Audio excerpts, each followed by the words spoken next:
that people are just ridiculous, that they think that Putin's such this enemy. He isn't doing anything. He just wants back what was his. But he invaded What was his. He invaded Ukraine, killing thousands of people. That's fine. That's fine with me. When Trump supporters start spewing Kremlin propaganda around an election cycle, I am rightfully skeptical. Because a rise in pro-Putin talking points with the MAGA crowd ultimately begs a question. Where are they getting their international political sense from? But let's talk about what this really is, Steve. This is a war on Christianity. The Ukrainian government is attacking Christians. The Ukrainian government is executing priests. Russia is not doing that. They're not attacking Christianity. As a matter of fact, they seem to be protecting it. So well, MTG is the first obvious culprit. An ideal mouthpiece for the Russian Tsar and the alt-right extremists alike. And ignoring the election tampering scheme of 2020, carried out by Russian agents to defraud the US. Republicans are actually unbothered and ecstatic to come to the defense of a foreign dictator. But just watch this clip of Donald Trump just a few years ago, praising Putin of his invasion of Crimea and defending his war crimes. All right, last name. Vladimir Putin.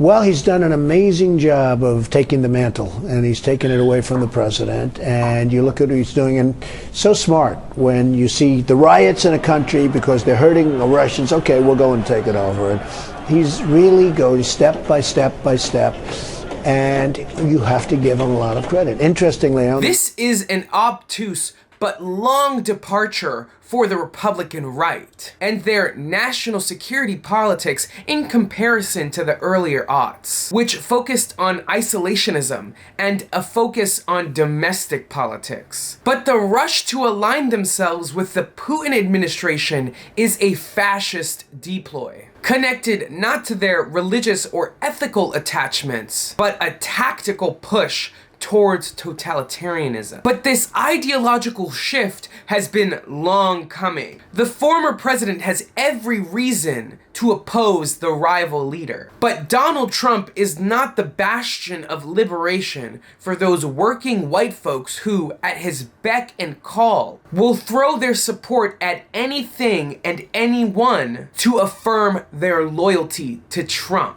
This is where MTG, by asserting the persecution of Christians, provokes the religious zealousy of the MAGA base, bending to connect their struggles with the false narratives of the alt-right. And this is all in service to the elite, powerful tyrants like Donald Trump and Vladimir Putin, who are manipulating social mores to affirm their legacies in spite of the American project.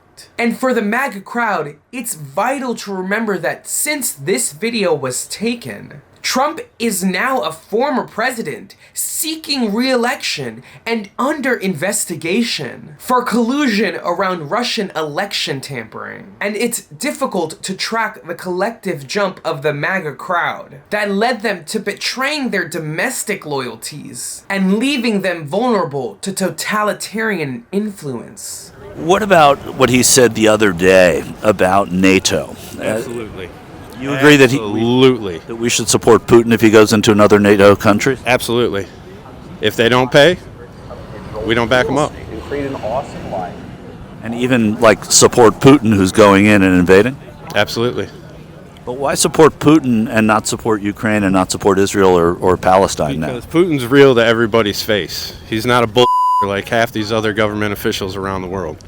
These elite guys. This is the international struggle against fascism that manipulates the MAGA base to undermine the American way, but provoked by the populism of Donald Trump that outwardly champions fascist attitudes and regressive policies. The right has mutated into an agent working against itself and for the other. And although Trump and the MAGA crowd will try and assert the legitimacy of their loyalty to this country, Their backwards foreign relations sentiments bring real threats to the future of American democracy and reasserts the dire need to keep Donald Trump away from the Oval Office in 2024. Because it will not just be another 4 years with MAGA, but with Moscow's infamous leader as well. This is Adrian Costa with Rebel HQ. Make sure to like, comment, and subscribe, and check back for more videos.